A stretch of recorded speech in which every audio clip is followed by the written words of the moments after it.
And we're live. What's going on, guys? Sorry for the restart. I'm using StreamYard, which is notoriously unreliable. Hey, you read the title. Today we're going to be talking about the synthetic left, multipolarity, and optimism and organizing in leftism.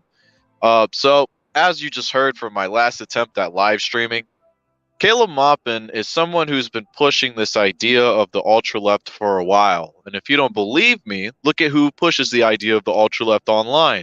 Typically, they're people who fall into that CPI camp or fall into that Pat Sock or Caleb Maupin fan camp. Some people I can think of are people like B Level, Dust James, those kinds of people like that guy I debated, that Flame of Liberation dude, etc. Those, Pat Sock CPI people. They love the label of ultra left. They love to call people ultra left.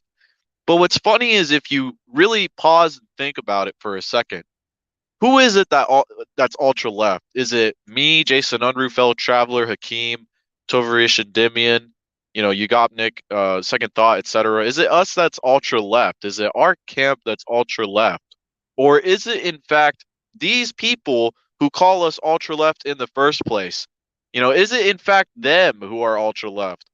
Well, it's funny when you think about it because what does Caleb Maupin fundamentally believe, especially nowadays? You go and watch his debate with Destiny. Okay, he had a debate with Destiny in which he said a couple things. He said he supports small business owners in the petite bourgeois. Okay, this is really interesting to think about because it really plays into Caleb Maupin's falling for liberalism and the liberal ideal. I've made a couple videos on historical materialism because I wanted to emphasize what society is and why we gather into societies in the first place, right? I wanted to emphasize that societies are about gathering surpluses. And the problem with class society is that there is a ruling class which lives off of and takes a portion of the surplus that is created by the productive members of society. Now, the problem with class society is that as every mode of production comes and contradicts one another and overtakes the next mode of production, that's surplus is going to get more and more concentrated into the hands of the ruling class. So, for example, in terms of slave society took a group of slaves from another commune or another tribe or village and essentially forced these slaves to work under the authority of a sovereign.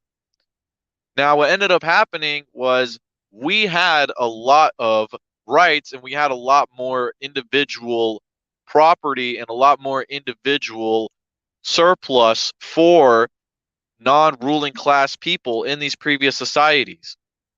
And the example I can post is feudal society. Serfs in feudal society, they own their own means of production, they own their own land, and they even provided subsistence for themselves. They spun their own clothes and they grew their own food. Of course, they were subordinated to the ruling class of the feudal lords and the monarchy and the sovereign, who they swore allegiance to, but they ultimately owned at least these basic necessities for their life. But in capitalism, everything is commodified, and every relation, every social relation is a relation of exchange value. Okay? And these are the fundamentals of capitalism that these people forget. These people take capitalism to be monopoly capitalism, aka NATO. They take it to be 100% NATO at all times.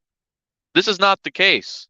And we can see capitalism, we can see imperialism exist in Russia and China. Let's consider what imperialism is, okay? If you read Imperialism, the Highest Stage of Capitalism, Lenin talks about the conversion of home industrial capital into global finance capital because it quote goes off to more ripe lands, right? And that's why capital has developed in the way it has. That's why things like the British East India Company existed. The British East India Company brought capitalism to a semi-feudal nation of India. Okay. And the purpose behind this is because these people, these British capitalists, they wanted to expand and increase their own exchange value, right? That's exactly what China is doing in Africa. China is converting their industrial capital into international finance capital and they are using it to create and corner capitalist markets that are now emerging from them in China, right? And you may say, well, they have great relations with China, so to speak. You know, there's a couple of things here. First of all, Africa is much smaller, much weaker, and looks up to China, right, in terms of authority and power. So if someone is reaching down to Africa and, you know, on the surface offering them some kind of authority, then they are going to happily accept it because they feel lost by systems like the IMF, right? But in reality, China does exactly what the IMF does. Really. And if you want to dispute that, consider this. What does the IMF do? The IMF forces these poor nations, after they take loans, as part of the conditions of the loans, to liberalize and privatize their economies, privatize basic human necessities like healthcare, food, water, etc. They force them to privatize these basic human necessities in order for the Western liberal capitalists that head the IMF and the World Bank, in order for them to increase their own exchange value and increase profits. What does China do? Well, let's think about it. The yuan is the eighth most traded currency in the world. China has been massively wrapping up their trade with Africa. If you look at trade with Africa, their trade has been exploding. If you look at a map of trade with Africa, all of the African continent has been exploding with trade. If you look at what China has been doing, they have essentially done the same thing as the IMF. They are forcing African nations to engage in capitalist production and capitalist social exchange in order to be funded by the Chinese capitalists. And the Chinese capital will be the proprietors of this African capital. So remember what capital does. Remember what capitalism does. It creates a social surplus. It creates a social surplus of food, obviously, that we need. Every class society needs a surplus of food because you need a ruling class which does not provide to that surplus. So the ruling class needs to get food from somewhere, right? And where are they going to get it? They're going to get it from the social surplus. So there needs to be a social surplus of food, but there's obviously going to be a social surplus of most goods under capitalism. And so what ends up happening is China puts Africa into a position where they create this massive social surplus. And what do? They use this massive social surplus in Africa to increase their own exchange value. And if you don't think they're doing it in Africa, look at what they do at their own home. How do you think Chinese billionaires developed? China is not one of the first new nations to develop with billionaires, right? An unfortunate reality that we're going to have to face if revolution ever happens in the first world is that we have a lot of billionaires in the first world. Even in the third world, there's billionaires. But this is not a scenario where socialism developed and billionaires just happened to be there. These billionaires developed alongside this so-called Chinese socialism, right? And how do people obtain billions of dollars? Well, what happens is that they obtain so much capital through so much exploitation, right? That what ends up happening is that capital becomes speculative capital itself, which attracts investors, which increase their liquid assets. So in other words, they use money so much to the point where they start making incredible amounts of money with their own money. And that's exactly what these loans are designed to do. These loans are designed to create more social exchange value for these Chinese capitalists, right? And you may say, oh, but the Chinese capitalists are in the Communist Party. I mean, it's so silly to me. It's exactly what the IMF does. You might want to, moralize, talk about, well, the IMF forces, African countries to do this or that. But at the end of the day, it's not socialist. This is not socialist development. This Belt and Road Initiative, it's not socialist. It's to increase their own exchange value. It's not to create more useful goods, right? The creation of more useful goods is a consequence of their attempt to increase their own exchange value. So Caleb Maupin's pushing for this petty bourgeois China or petty bourgeois America. What it does is it shows his lack of actual socialist understanding. Maupin never really defines what socialism is. He kind of just says it's when the government does stuff for workers, which is so vague, but it also fits into his support for China. And don't even get me started about Russia. Okay, Russia not being imperialist, hilarious. Russia has been stopping every national liberation struggle to succeed from its capitalist, imperialist, Bonapartist hellhole for decades. One of the biggest examples is the First Chechen War, a declaration of a new Muslim nation stomped by Russian capitalist imperialists under who? Yeltsin, someone who was a dog of Western capitalism. So I mean, it's right there. What do we support on the other hand? Or specifically, what do I support? I support the DPRK. The DPRK is a nation that does not turn its industrial capital into finance capital to try to find more ripe markets, create more bigger capitalist markets, and try to increase their own exchange value. The DPRK doesn't do any of this. What does the DPRK do? You walk down the street in the DPRK, what do? They produce for use. Businesses are going to be cooperatively owned or they're going to be public, right? And Maupin seems to think that you can only have state-owned enterprises and you can only have privatization because he thinks of socialism purely in quote unquote Chinese terms, which is really just revisionist Dangus terms. Socialism can exist with two main institutions. You have public institutions and you have cooperative institutions. 70% of the agriculture, produced in the DPRK is produced by cooperatives. And these cooperatives, like the cooperatives in the USSR, have constitutional rights to their private property. So Caleb Maupin's revisionist message is ultra left. This pushing for multipolarity and this idealism in Dugin is ultra left. Nobody should study Dugin.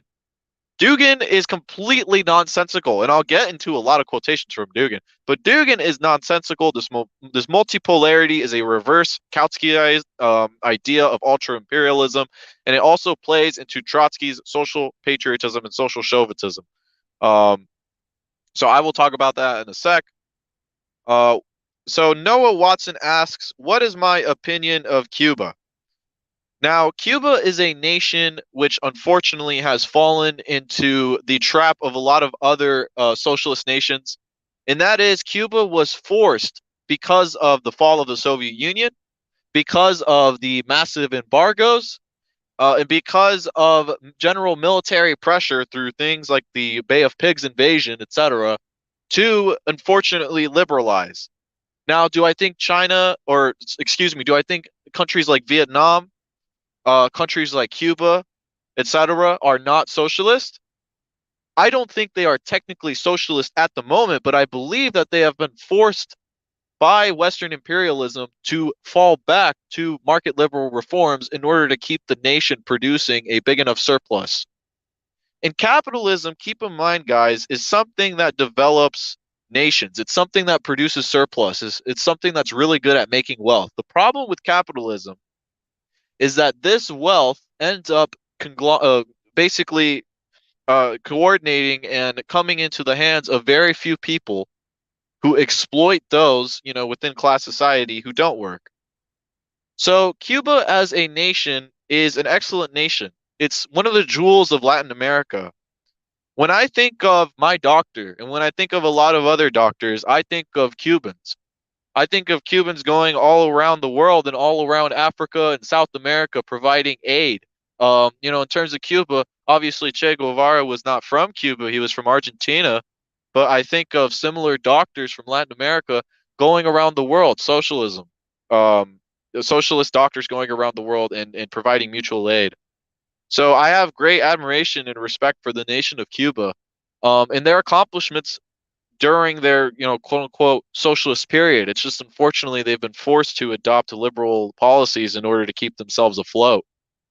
You have other nations, on the other hand, like the DPRK, who manage to perform while still having extremely heavy embargoes on them.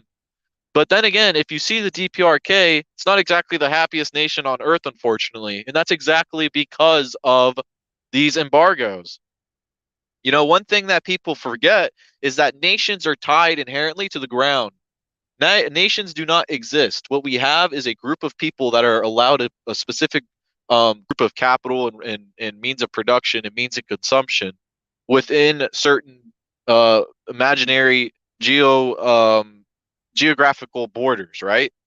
And so the DPRK is forced to work with what they have. And what they have is 80% rock. Their nation is mostly mountains. So obviously people in the DPRK are very skinny, very short, etc., because they don't get the nutrition that they deserve. And it's extremely unfortunate that these socialist nations are forced to go through this. But, that ties kind of into the broader point of, synthetic leftism. The big thing that a lot of these people like Maupin do or fail to do is actually address these real socialist nations rather than the socialist nation of China, which regularly has billionaires that exploit the living shit out of their workers. Okay, that regularly has a growing middle class, which, by the way, is not a good thing for socialists. A growing middle class, you mean growing small business owners? I mean, you can see all over the internet memes of the Communist Party encouraging the working class to be revolutionary, start your own business.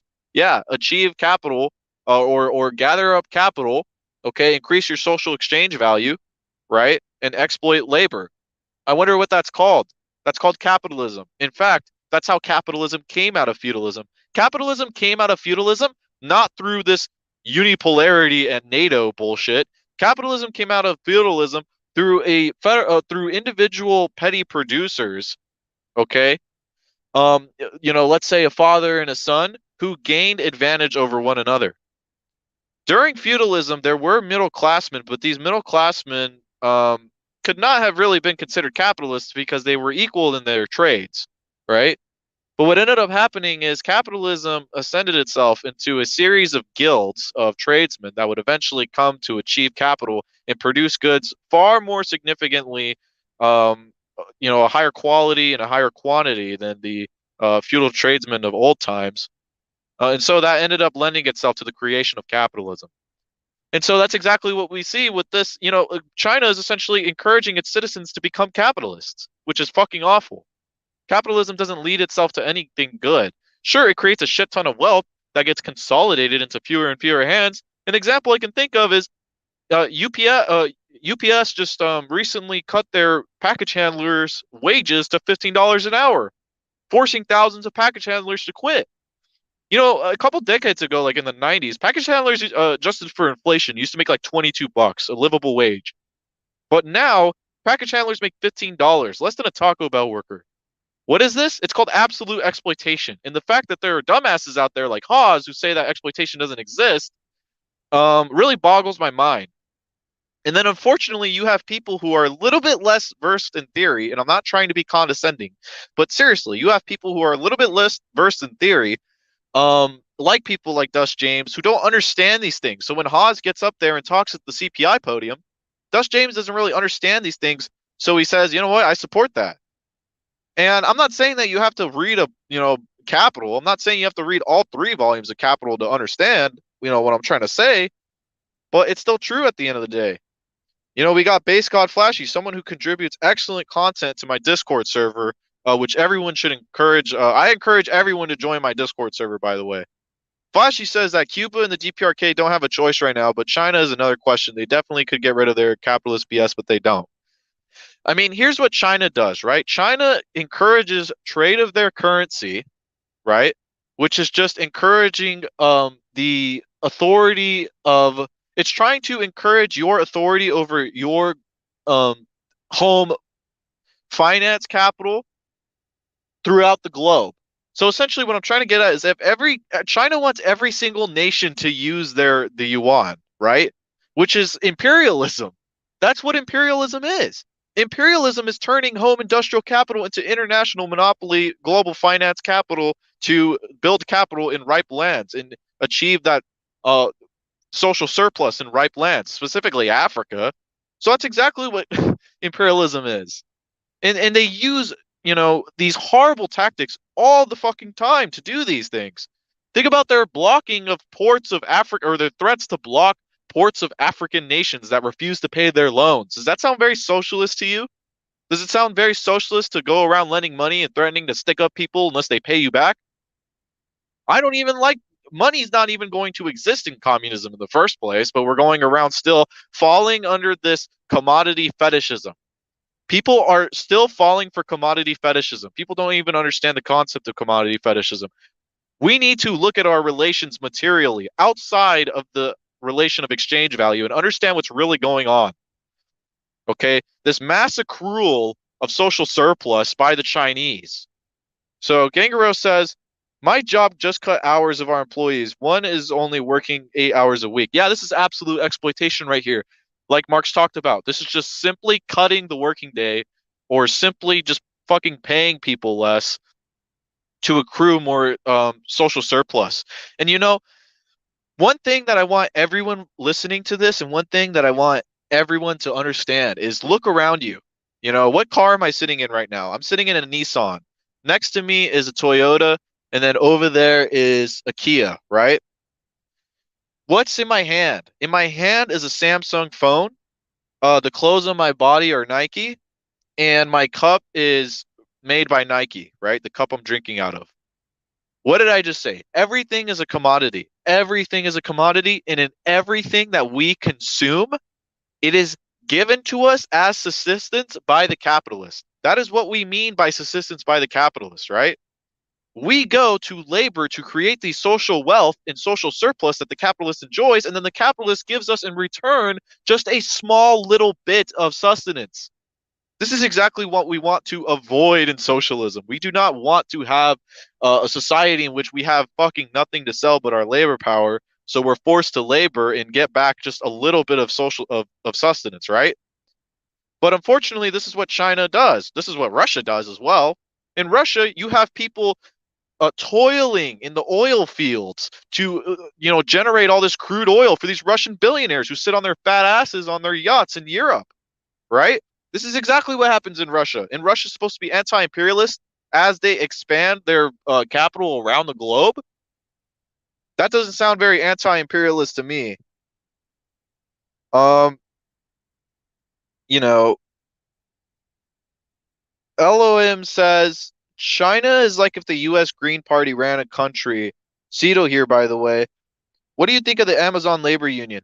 I think the Amazon labor union is excellent. Okay, I don't understand why Amazon warehouses are not unionized. They are perfect for unionization. And the reason why is because if Amazon unionized their warehouses, they could totally get skilled workers at Amazon who receive special certificates at Amazon to operate different Amazon equipment, like an Amazon issued forklift license, etc. People who are trained to use Amazon proprietary software. They could get these people in the union. And the thing is about Amazon is that it's a company that encourages people to start off as, a tier one, start off from the bottom and go to a more middle management position.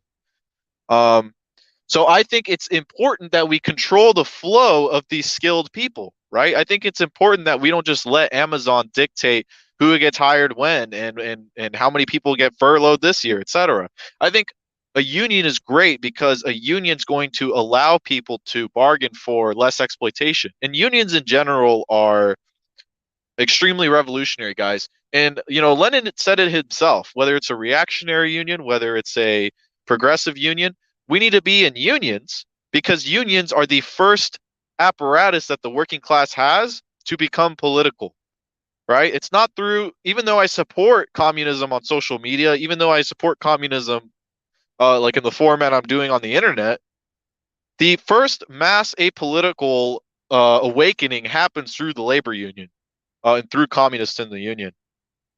So Gangaro says, Caleb Muffin said that Russia is progressive. Yes, death camps for homosexuals is progressive now. Well, what about multipolarity? What about this reverse Kautskyite? What about this reverse ultra imperialism we're looking at? I mean, this is very silly. These people try to employ like dialectics here. Multipolarity is the new negation to the contradiction of unipolarity.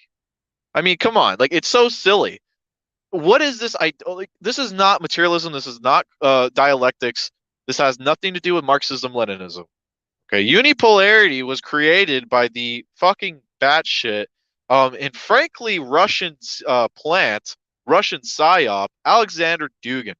Okay, And I have had the opportunity, a lot of great people in my Discord, like Seal, like Base God Flashy, a lot of these people, you know, have basically acquired a lot of different quotations from Dugin's different works and have shown the idiocracy of Dugin's ideas.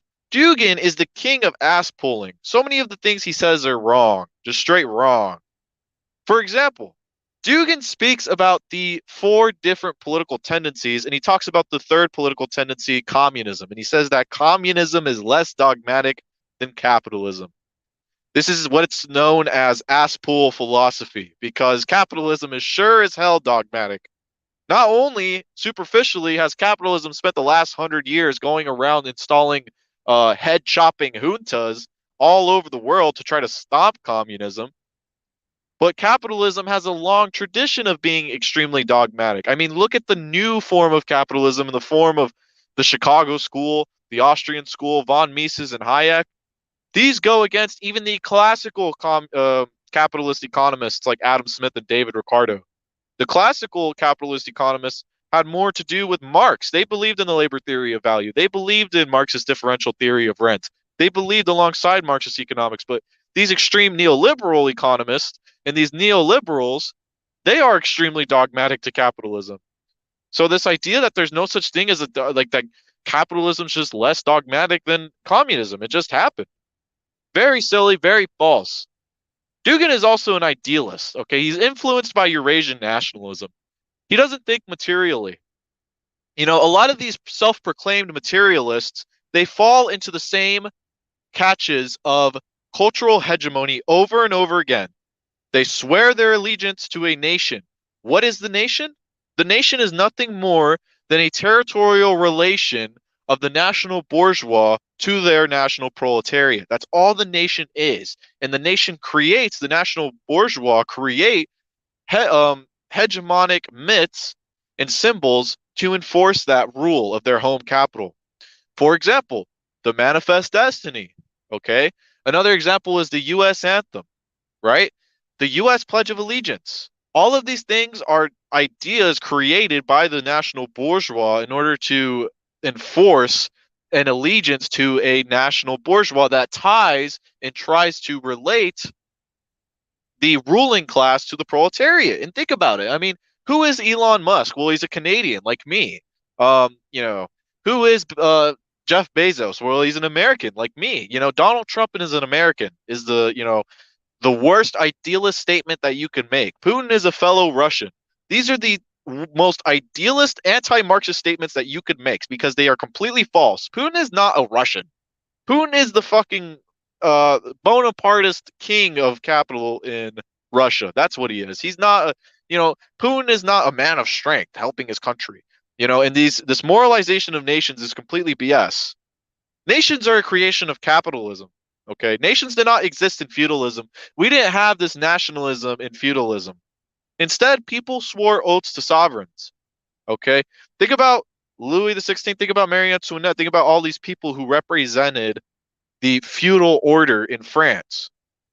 What ended up happening was we had Republican revolutionaries, literally called the National Bourgeois, overthrow these two and install a French Republic. And in this French Republic, they would have national myths, slogans, and symbols like equality, fraternity, and brotherhood. So essentially, that's what happens when you have a idealist outlook. You fall for these pit traps like nationalism. So Base God says, now we have privileged trust fund baby surfer bros profiting from selling Z-shirts to online, say, soy LARPers. The more children's home bomb, the more shorts you can sell. Everything is a commodity. Yeah, exactly. I mean, all of these Z people, they have never fucking picked up anything leftist in their life. They get their fucking philosophy, they get their politics from memes and streamers. All right? That's their apparatus. And unfortunately, it's poisoned the minds of people like Socialism for All. Socialism for All has become such a fucking doomer that he believes everyone online who honestly isn't him is like a fucking hosling. Yeah, unfortunately, if you're going to have a space for mass communication like this, You're going to get dumbass, idealist, pro-capitalist, pro-imperialist Z posters who simp for Putin because he's quote unquote strong or whatever. Yeah, you're going to get those people, but you have to learn to live with them. You have to learn to communicate with them. And honestly, if they don't want to communicate, then fine. This whole, recent fad of supporting Russia, essentially it's vote blue no matter who, but for fucking Putin. Vote poo no matter who is the fucking philosophy of these pat socks. And it has absolutely no basis in material reality. It has no basis in Marxism. It's a ultra left deviation. These people are the real ultra leftists, not us. So it's very easy to see. Gangaro says 24 bottled water packs increased from $3.79 to $4.79 in the last few weeks. That's insane. An entire dollar for water. Yeah. Well, that's what you have to realize about capitalism. Capitalism is about us running in the mouse wheel to produce social wealth for the ruling class. It's not about nations. It's not about the national pride of the Russian people and all of this bullshit. This is all idealism. This is all fabricated by a national billionaire bourgeois that's never heard of you and doesn't give a fuck about you. All that matters is for us to recognize our class position, right? We are not the petty bourgeois. And if we are the petty bourgeois, we better assimilate ourselves into the proletariat. Some petty bourgeois can become revolutionary, but they have to act like it. An example I can think of is Engels. Engels had a very famous investigation into the conditions of the working class in England, in which he essentially left on a trip to the most grimiest, hardest, most crime-ridden, and downtrodden parts of the English industrial proletariat in order to assimilate himself and understand the conditions of the proletariat. Engels, as soon as he had the chance, sold off the shares to his father's petit bourgeois factory and instead lived on that and used that money to put together Marxist remaining works after his death for the rest of his life. That's what Friedrich Engels did. Now, where do we leave from here? Where do we take ourselves from here? There's a couple things that I want to say. There have been some people talking about revolutionary nationalism. And I think revolutionary nationalism has unfortunately become another word for national liberation. This is pretty odd to me because national liberation and nationalism are two different things, okay? National liberation is the liberation of a nation in terms of how Stalin and in terms of how Marxists define a nation. And we all know that a nation is essentially a collection of a group of people with a shared history, a shared language, a shared culture, a shared system of belief, etc. That is what a nation is. So when we talk about national liberation, we're talking about liberating a group of people with a shared culture, a shared language, a shared heritage. We're talking about a nation being liberated. We're not talking about nationalism. Nationalism is patriotism, which is the love and support, and most of all, swearance of obedience to a national bourgeois nation. That is what nationalism is. So these revolutionary national movements, whenever people say revolutionary nationalism, it confuses me because really, I mean, in terms of accuracy, it would be more like national liberation struggles. The idea of nationalism and patriotism in general needs to be dismissed. It's not useful for us in general. What are we patriotism? What are we patriots for exactly? Well, we're patriots for a nation that's never existed. We are not patriots. We're revolutionaries, right? I mean, we're national revolutionaries. That's a thing. But revolutionary nationalism, it doesn't really make sense to me in terms of a term. Why become revolutionary other than focus on your own grind? Well, here's the thing. Why do we grind in society, right? Why do we go to work every day? Why do we work? Do we work because we want to in capitalism? Be honest with yourself. How many of you are dying to go to work tomorrow because you just can't wait to get to the office and you can't wait to you just can't wait to work tomorrow, right? Unfortunately for us in capitalism, we don't have a choice. We have to work. And what we work for is for capitalists for subsistence. That's what we do in the form of wage labor. In communism and in socialism, instead of dying because we have to go to work tomorrow, we're dying to go to work tomorrow. Think about how people play Minecraft, okay? Take me seriously for a second. Why do people like to play Minecraft? For real. People like to play Minecraft because people enjoy building things that they're going to use. Okay? People enjoy creating things that they can see, that they can consume, that they can live in, right? The difference between creating something in a video game like Minecraft and actually going out and working is that you are alienated from your labor. In other words, the progress and the wealth creation of your labor, it's not going to you, right? If you build a big ass house in Minecraft, you're going to live in that house. You build a big ass house in capitalism, it's going to a capitalist, right? And that wealth that you created for him, it's his. It's not yours. Even though you deserve to be able to live in a society that enjoys the benefits of working and creating that wealth, right? And that's why we should focus on socialism. Because that's what socialism is about. Yeah, socialism is about public ownership of the means of production and a planned economy and all that stuff. But really, it's about our work being our main desire. I want to go out there and I want to work. Seriously, I do. Everyone does. Everyone wants to build a better future for their children or their family or for their community. Everyone wants to build a pathway to walk on. Everyone wants to build big, beautiful buildings to look at. Unfortunately, when we do these things in capitalism, because of a forced submission of subsistence, these benefits are going towards the ultra rich, those who have the most exchange value. They're not going towards us, the people who fucking built it in the first place. And that's the message that I wish more people would start pushing. Understand what society and capitalism is. Society and capitalism is a big ass pie of wealth. And what do we get? We get the scraps. We don't even get the scraps sometimes. Sometimes we get less than the scraps. Sometimes we get so little that we go out and we live on the fucking street, right? Sometimes we get so little that in order to stop us from going and overthrowing the fucking capitalists in the first place, the government, which is a bourgeois institution that exists solely to keep us from seizing the private property and collectivizing the wealth of the capitalists, these fucking billionaires.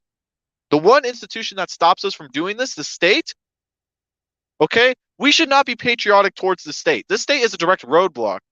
That's why Lenin advocated for seizing the ready state machinery, because this state machinery is what enforces property relations, and our property relation needs to be, we all need to be collective property owners in a sense.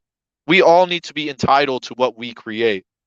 If we are in a cooperative, we need to be entitled to that cooperative property, okay? And of course, we will be producing for use. And one thing I want to say is that you can have worker cooperatives without the market. And the reason why is because if we're planning the entire economy, consider the fact that people who work in, let's say, an agricultural cooperative every day have to go out and they have to work every day, right? People in an agricultural cooperative. Are they going to produce, for example, apples when there's a big ass surplus of apples? Or are they going to produce what the plan suggests to produce, or what the plan orders to produce, rather, of that co-op, which is tomatoes? Why would the farmers in that co-op go out and produce apples when there's already a social surplus of apples? It's not like they're giving it, or they're not forking it over for a capitalist to get rich. That's their social surplus. That's the wealth that they pull out of. And yeah, it's measured in labor tokens in communism. So essentially, that's just what I wanted to emphasize in all of this.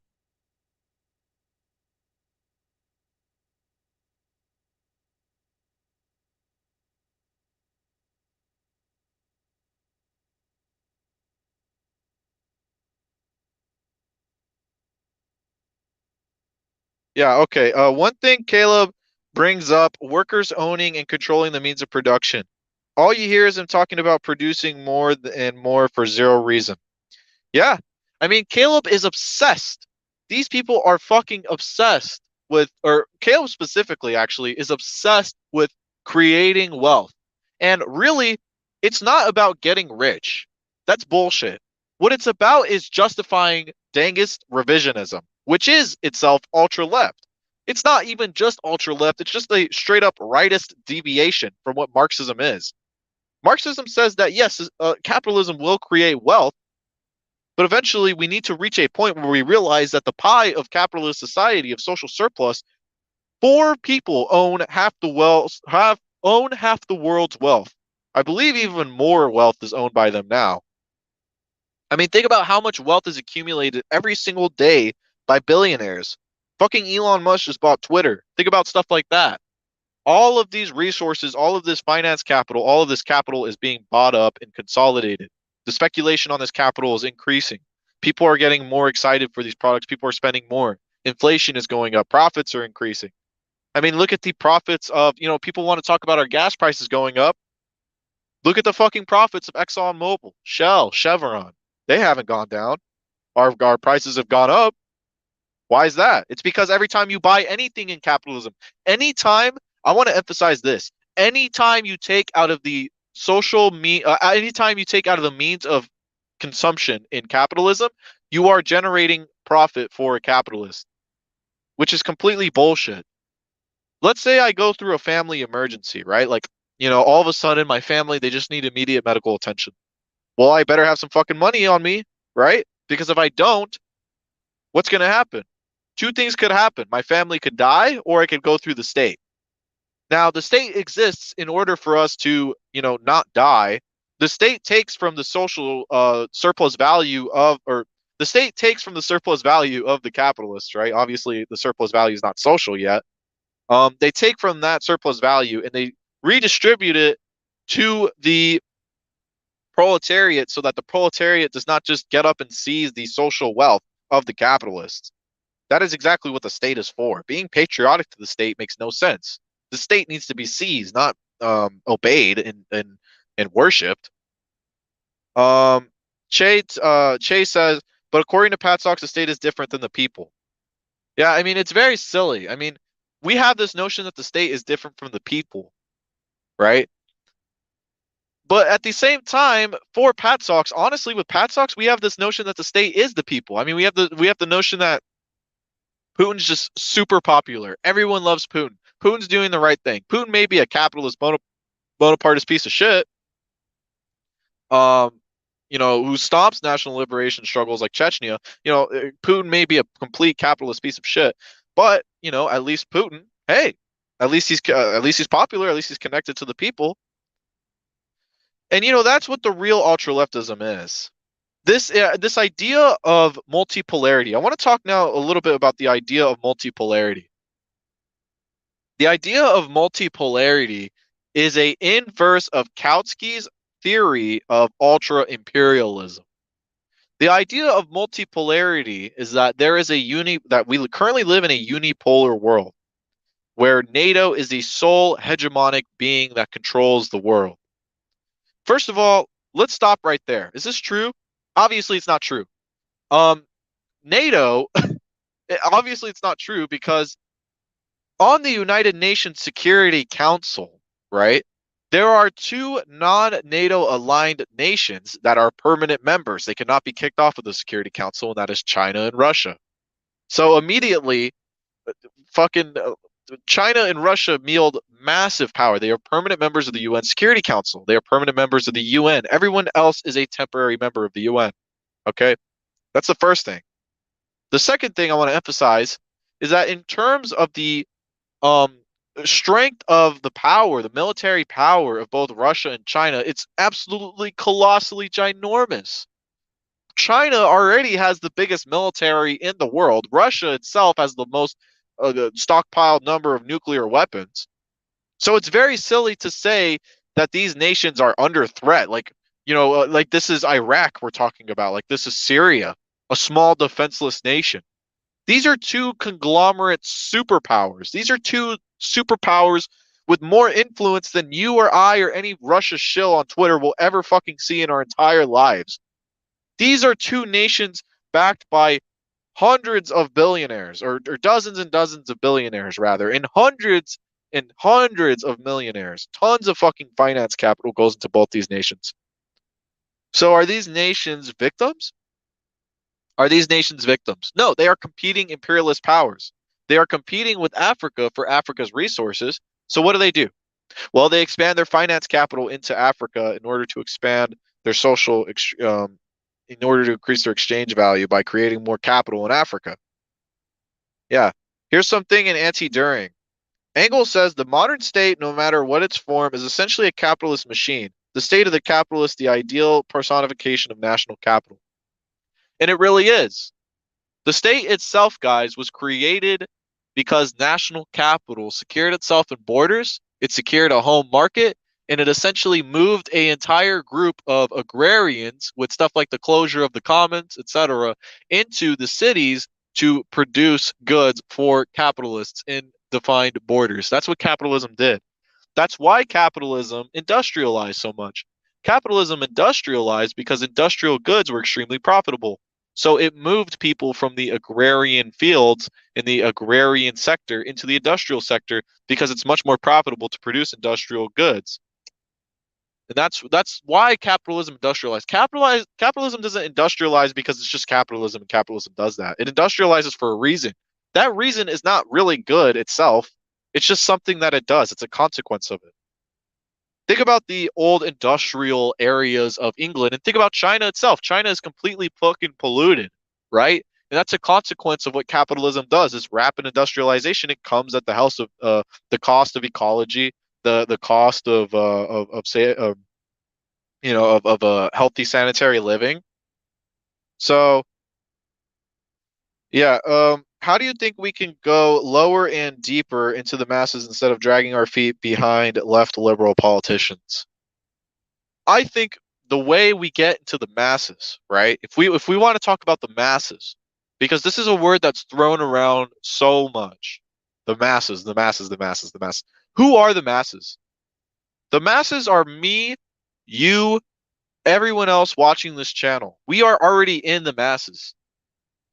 This idea of getting into the masses is not really a good idea to say, right? It's not a good idea. In my personal opinion, I don't think it's a good idea for, this framing of language. And in stuff like Socialism for All's recent live stream where he talks about we need to get into the masses, we already are in the masses. The problem is that we don't have a form of proletarian authority, right? We can all be communists. We could all be communists all day long. Every single proletarian can be a communist. But what we don't have, or what we could not have in that scenario, is actual control over our exploitation, actual control over our workplace. So that's what we need. In terms of communists getting into the masses, I would say the first step is, first of all, unionizing our workplaces, getting as many workplaces unionized as possible, or getting many people as possible to join one of the larger unions, the service union, okay? The Teamsters, any of these other unions out there, forming individual unions per place, per workplace. And the question of these unions being reactionary or not, I mean, as we read left-wing communism and infantile disorder, it's not even a question, really, because a union being reactionary is still a socialist union at the end of the day, because unless that union is corrupt and simply fucking over their workers, right, that union will reduce exploitation for the working class, and that will allow the working class more time to be able to breathe. And we need more time to breathe so that we can begin constructing a green party. I don't think America is ever going to get to the point where we are so super exploited like previous societies. For example, the French Revolution. What happened there? Marie Antoinette was so out of touch that she told the French peasants, let them eat cake, when the first estate was fucking dying, or excuse me, the third estate were dying of starvation, literally, right? We're never going to have that. The capitalist class is never going to allow that. We saw with Trump, they're just going to give us stimulus checks, et cetera, et cetera. They're going to provide us food aid, et cetera. So we're never going to reach that point where we're starving to death and we have to have revolution. But we are going to reach a point where it's going to get to where people begin to organize in these unions and this collective proletarian representation to the point where we can build an actual workers' party. That's the first step, is building a labor party. We don't have a labor party in America. Some nations have labor parties, right? And those labor parties may be more bourgeois or more proletarian than others. But in America, we have nothing. In America, we have the duopoly of imperialist capitalist parties. And both of them, they are team green. They are not team, red. So that's the first step for us. And I think this is done through, multiple ways. I think this is done through the internet. I think this is done through reaching out through your own workplace. And I think this is done through general slogans that we spread in any way possible, including the internet. You know, this this motto of we need to get off the internet and go outside. I mean, it's really fucking silly to me. This implies that the two are mutually exclusive. Not everyone is a 12-hour a day streamer. These are not mutually exclusive things. I mean, a lot of the messages of the old Bolsheviks and old socialists were spread through, media that maybe, oh, sure, this media it's outside the periphery of revolution, but that's not even really, that doesn't make sense. Outside of the periphery of revolution, revolution itself is a process in which uh, the proletariat sees the power of the state, right? That's what revolution is, right? And so, in order for proletarians to seize the power of the state, they need to know what the fuck they're doing in the first place. They need to know that they need to seize the power of the state in the first place. I think one thing that happens to a lot of, communist intellectuals, quote unquote, is that they kind of forget that most people forget that there is an alternative to liberalism. A lot of cultural hegemony in capitalism dictates that we're always going to live in capitalism. We're always going to live in a society where our social relations are based off of exchange value, and the only, you're just a broke boy. You need to get some fucking money. We're always going to live in that society. But we need to start teaching people that it doesn't have to be this way, which is why it's good to boil down society into the distribution of social wealth. And liberals will often use this. They'll often co-opt this, but keep in mind, guys, that liberals will co-opt anything. The entire formation of the Social Democratic Party in Scandinavia, for example, in Finland, is because of massive communist revolutions in these nations. Why does Finland have such a massive social democratic movement and so many reforms? It's because they had attempted communist revolutions, guys. So we haven't been there. We're not going to be there, but we need to build. I believe we can build the Green Party. I believe that building the Green Party would be extremely revolutionary. It's going to give us a working party that we can have to decrease exploitation. Because right now it's to the point where we can't even live our own lives. Um,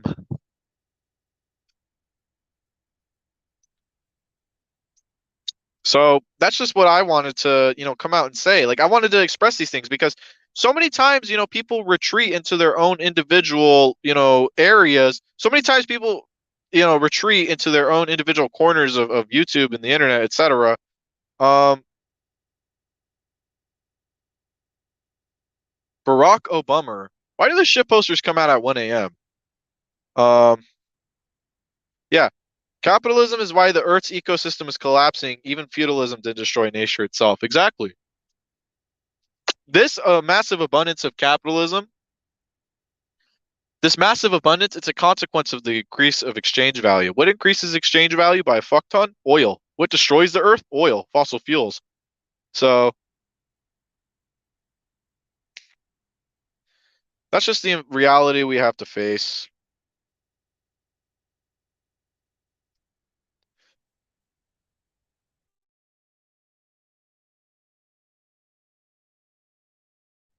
I'm very happy that there are people out there who are beginning to understand this. A while ago, people wouldn't even understand the idea that there could be anything outside of this pipeline of capital flow. Think about the 80s, right? And I was talking about this in my debate with the Flame of Liberation guy, who, by the way, is so fucking seeped in the idealist, liberalist, hegemonic bullshit of liberal capitalist society that he needs to fucking stop eating out of the trash can of ideology for 5 minutes and look around and realize that everything these people support, these Russian flags hanging on the wall, playing the Russian national anthem, walking around worshiping these symbols of national bourgeois, all of these things are historically torn down by socialists. Socialists don't just fucking make their own republic, but make it red. Socialists advocate for, especially Leninists, advocate for democratic centralism. This is something that everyone forgets about democratic centralism. Oh, and it's because the Soviet model, democratic centralism, etc. That's old school. That's too old. We're supposed to be ultra left, but they completely, just forgo democratic centralism and the idea of socialist governance. That we're just supposed to recreate fucking liberal democracy, but for socialism. It's very silly to me. I mean, this idea, because the idea behind democratic socialism or democratic centralism in the first place is that we unite the working class behind a line, a common line. Okay. Everyone has their arguments in democratic centralism. Democratic centralism is not an autocracy. We're not just going to have one person dictating everything. Everyone has their arguments and disputes in democratic centralism, and then everyone comes together and enacts a policy, and then everyone must stand by that policy.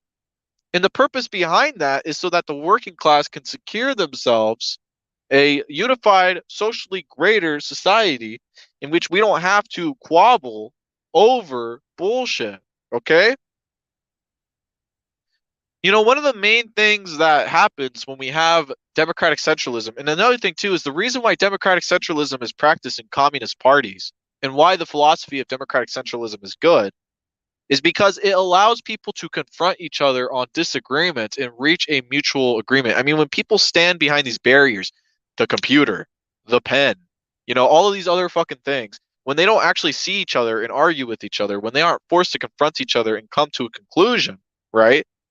They will always remain, outside of each other's peripheries. They will never be able to reach an agreement, which is why I like talking to people like B level.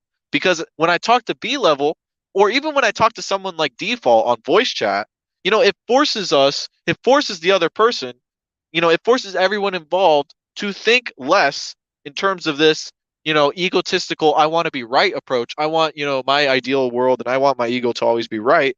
And it forces you to understand the other person's perspective. And I think that's important for the working class to have. So,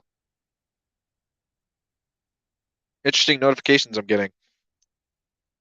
Maybe when we get a workers' party, we can get constitutional convention. Yeah, I mean, a workers' party, you know, I don't want this doomerism. I don't like it. When socialism for all, or when anyone, I don't want to pick on socialism for all because I want to emphasize I don't have a problem with socialism for all. I will criticize anyone. Okay? I will criticize anyone for anything. Seriously, they can be my best friend and I can criticize them. In fact, the entire history of communism has a healthy habit of criticism. Think about what happened when Mao was pulling bullshit like the three worlds theory. Okay, when Mao was going batshit later in his life, way after the revolution, like with this three worlds theory, recognition of Pinochet's Chile, et cetera, just to beat back social fascism. What did Hoxha do? Hoxha wrote against three worlds theory. Hoxha declared China revisionist, rightfully so, because they were. Socialism is not just going to exist, maybe America will have like market socialism. Maybe Russia, they did planned economies back in the day, so they're just going to do planned economies again. That's what they feel like. That's what they voted on. Socialism has a very specific understanding of what it means to be socialist, what it means to be communist, right? That is why Marx spent time writing Capital. That is why Marx spent time analyzing the French Revolution, the revolutions of 1848, all these other revolutions. Why did Marx look at all of these revolutions? Scientific socialism gives prescriptions. Sorry, I know a lot of people don't want to accept that, but it's true. Scientific socialism gives categorical prescriptions of what's going to happen, right? Or what might happen, really. But in terms of understanding socialism, things like a planned economy are undoubtedly 100% Marxist, and things like market socialism are 100% rightist deviations. I mean, we have economists like the British economist Nova in the UK. His entire job and their entire, MI5 funded jobs were to push this anti-Soviet communism. Yankee Tanky wants to define synthetic leftism as anti-Soviet communism. These Z people, these patriotic socialists, the CPI themselves are anti-Soviet. Why? Because they push against the fundamentals of what not only the Soviet Union stood for, but what Marxism stands for, central planning. They say, no, we'll just have a market utopia paradise. We'll just plan our markets. One of the most fundamental economic laws of markets is that the market is based off of rational actors purchasing goods that best suit them, right? What's going to happen is competition between market, producers is going to drive down prices through innovation, competing with each other. Eventually, we're going to reach this point where, we live in a post-scarcity society for markets because, everything is just so fucking cheap, right? There's a lot of things like that happen in classical economics. New economics, neoliberal economics, rejects this. It says against this. Adam Smith was actually not in favor of everything being private, okay? He was in favor of markets, obviously, But his classical economy, David Ricardo's classical economy, was much closer to Marx than these neoliberals. So, it's funny to me. Multipolarity. What are the poles? Okay. So multipolarity is this. Let's completely disregard the DPRK, by the way. The DPRK, fuck them. They're, haha, unicorns, etc. No lights. All of these myths that have been debunked about the DPRK. Fuck the DPRK to these people. What matters? Russia, capitalist Bonapartist nation with billionaires, nationalist. China, capitalist imperialist nation. Okay. Um, and of course NATO, the global hegemony. Even though one of the largest continents in the entire world, Africa, where fucking billions of people live, right? Africa. Oh, you know what?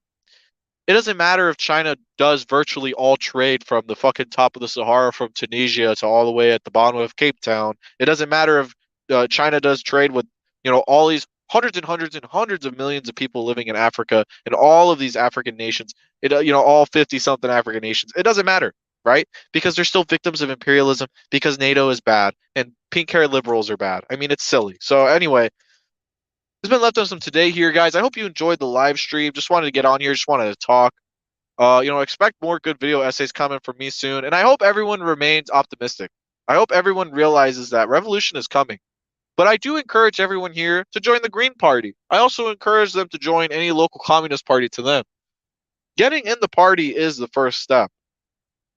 So thank you guys so much for watching. Seriously, guys, thank you so much for the support. And I'll see you guys later. I'm going to go chill out. Peace.